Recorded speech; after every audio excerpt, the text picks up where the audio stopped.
We decided on round homes, geodesic domes, again from a little bit of research. A guy called Bucky Fuller from the United States invented them.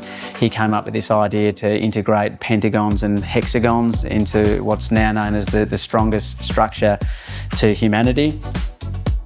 They look beautiful, they're ultra simple, and we realised, hey, we can actually build these, we can put these together. We don't need to go to a professional builder to set these up.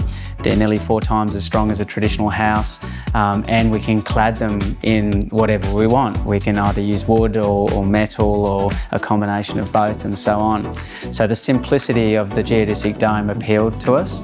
It also had a non-permanent characteristic, and a big aspect of our sanctuary was whatever we do, we need to be able to unzip and take it away. We originally looked at a kit. We decided to invest into basically half a kit, the shell of a geodesic dome, which was a 9-metre diameter dome. No, it's gotta go higher. Gotta go higher? Made out of Douglas fir wood, and it has metal hubs. So we brought that in from the States.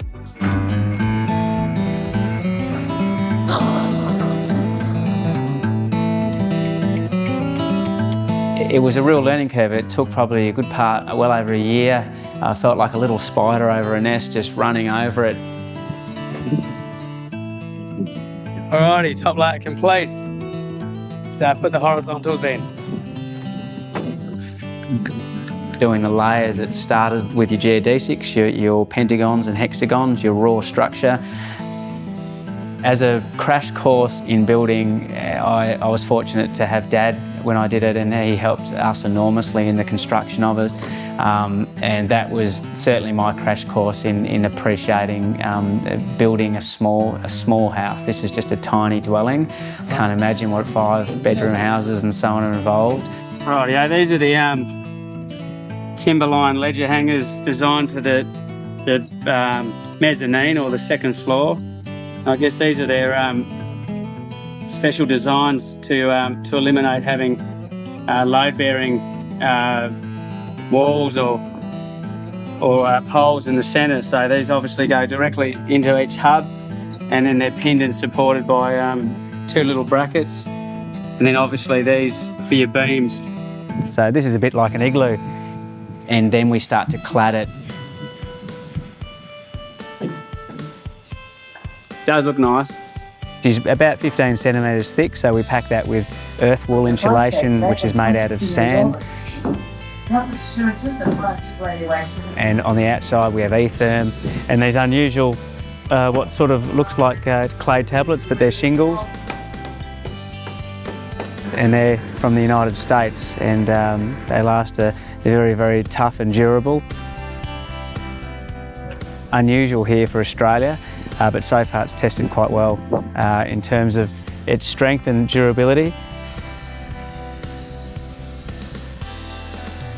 So this one actually has 2 stories inside it, an upper mezzanine and a kitchen, a little bathroom area, and this beautiful Tasmanian oak on the front. So it has a bit of old school to it and a bit of modern, and yeah, she's an unusual sight. Even better view on the top as well. You can see all the crows and the wedge-tailed eagles and hang out with the cockatoos when you're on top. These are the double glazed windows that you can see. Some unusual bubble type windows that you can see, which are also from the States as well. A bit like the classic Aussie Sandman vehicles, otherwise known as the shaggin' wagons.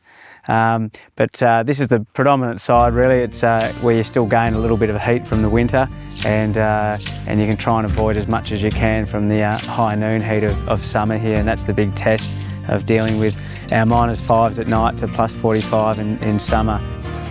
And then you look inside and go, oh geez, we've got to fit it out. Where do you put all your stuff in a dome? And it's curved walls, so you have to rethink about your storage, your pantries and so on. So we decided to put it all down the very middle and create a large storage area which separated the bathroom and the kitchen and the living area. There's really only one room in it that's closed, which is the bathroom, and the rest is open space living. And our 12-volt system, which is all your extraction fans, your fridges, and so on. So we sort of were inspired a little bit by 12-volt caravans and boats. We always loved that versatility of that system. So we thought, okay, let's integrate that into a home. Why can't you run it on 12-volt and so on? So many things are in that field now.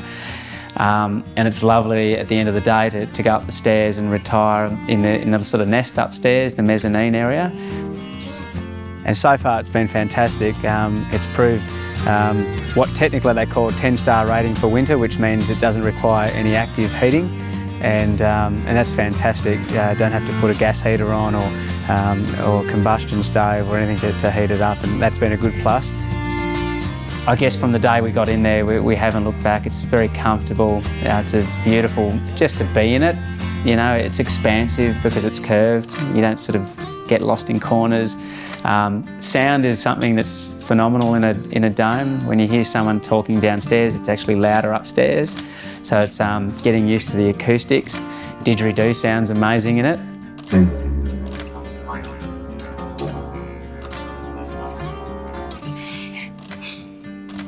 And guitar as well.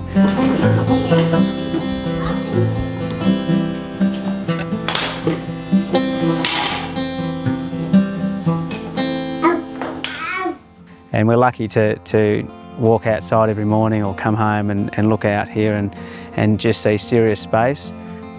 And you really can't get better therapy than that. We feel very grateful for it. Good therapy.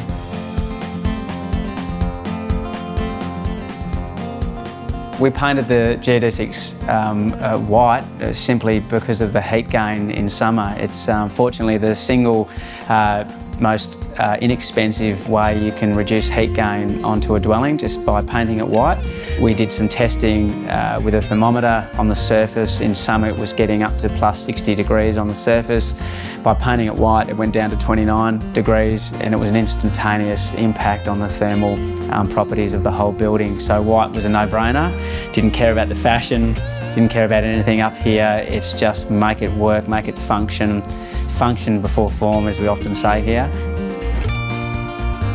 I guess when you build anything and live in it, it has a different connection, and that was something that's indeed very personal about it. But the effect it has on other people is also wonderful to see, in that we live in a time where we know alternatives are important. So it's nice inviting people to come and look at it. It's now become a wonderful example for all walks of life who come through just to see an alternative. And it's been a learning curve for us to go beyond the technology. This is not just a moral or ethical decision. This is actually an improvement in our lifestyle.